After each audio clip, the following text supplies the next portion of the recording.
گرچہ تنگ بہت تھی راہیں شہر وفا کو جانے کی، جہاں تھی 100 وہ بھی دے دی پھر بھی رہے شرمندہ سے، جہاں تھی 100 وہ بھی دے دی پھر بھی رہے شرمندہ سے، دل والے خود ہی لکھ لیں گے کہانی اس افسانے کی۔ احباب زیباکار، میں آج اس شخصیت کے مرکز اور منبر پہ کھڑا ہوں کہ جس کے منبر پہ کھڑے ہو کر امام کعبہ ڈاکٹر محمد بن صالح آل طالب حافظہ اللہ تعالی وہ کھڑے ہونا فخر محسوس کرتے ہیں۔ میری مراد سلام محمد الرسول اللہ کے غلام تجھے سلام، سلام امی عائشہ کے بیٹے تجھے سلام، سلام امیر معاویہ کے سپوت تجھے سلام، سلام خالد بن ولید کے سپاہی تجھے سلام، سلام نذیر حسین محدث دہلوی کے فرزند تجھے سلام، سلام ثناء اللہ امرسری کے فرزند تجھے سلام، سلام علامہ احسان الہی ظہیر شہید تجھے سلام۔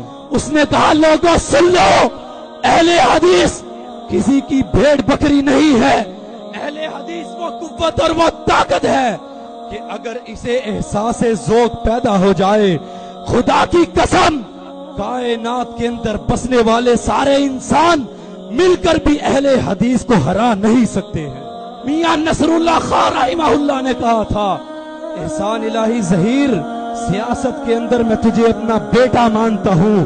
اس نے جب خطابت کے اندر قدم رکھا، مسجد نبوی کے اندر ایک درس دیا، ڈاکٹر مصطفیٰ سوائی جس کو عالم عرب کا سب سے بڑا خطیب سمجھا جاتا تھا، اس نے کندھا پکڑ کے کہا تھا، احسان الہی مجھے معلوم ہوتا ہے کہ تو پاکستانی ہے۔ کہا ہاں ہاں میں پاکستانی ہوں۔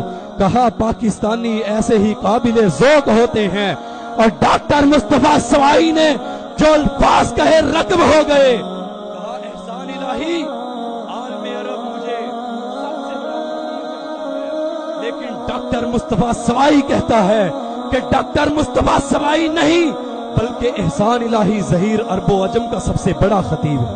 وہ جب اٹھا اس نے خطابت میں سب کو پیچھے چھوڑ دیا، سیاست میں تھوڑے ہی وقت میں بہت آگے نکل گیا۔ جب وہ کتابت کے میدان میں نکلا، اس نے البابیہ کو لکھا، البہائیہ کو لکھا، اس نے مرزائیت کو لکھا، اس نے اشیاء و سنہ کو لکھا، اس نے البریلویہ کو لکھا۔ 25 کتابیں لکھ کر اس نے چیلنج کر دیا، جاؤ قیامت تک سب کو چیلنج ہے، کوئی مائی کلال احسان الہی ظہیر کی کتابوں کا رد نہیں کر سکتا۔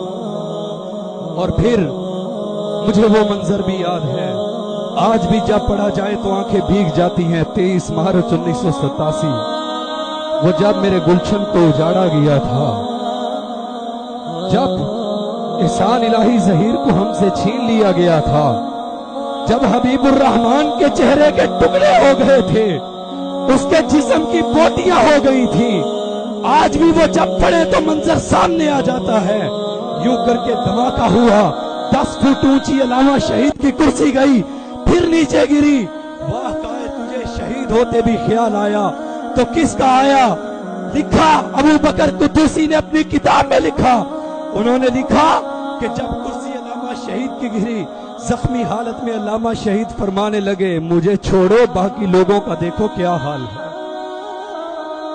جب نیو ہسپتال میں داخل کیا گیا، ڈاکٹر اکرام اس وقت انچارج تھے، کہا علامہ شہید کی ٹانگ کو کاٹ دیا جائے گا، بم کے ذرات کی وجہ سے زہر سارے جسم میں پھیل سکتا ہے۔ لوگوں کی ایک لمبی قطار میو ہاسپٹل کے گیٹ کے اوپر موجود تھی، تاریخ میں لکھا گیا، لوگوں نے اپنی آنکھوں سے دیکھا۔ پھر جب علامہ شہید کی ٹانگ کاٹنے کے بارے میں اعلان ہوا، اللہ کی قسم لوگ گیٹ کے اوپر قطار بنائے موجود تھے، ہر شخص کہہ رہا تھا ہماری ٹانگ کاٹ کے علامہ شہید کو لگا دی جائے۔ لوگوں،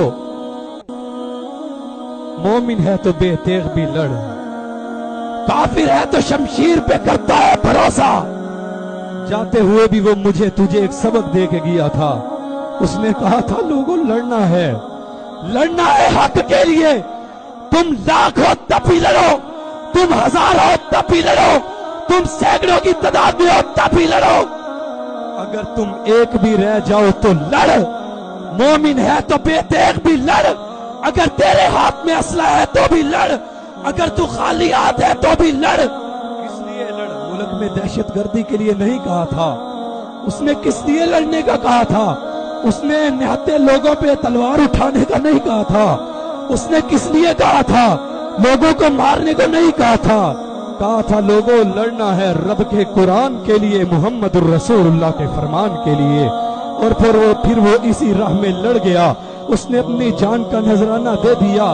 نہ سوچا کہ جس کو اتنی محنتیں کر کے اپنی راتیں کھپا کر کے جس گلشن کو آباد کیا تھا وہ میرے بعد ویران ہو جائے گا.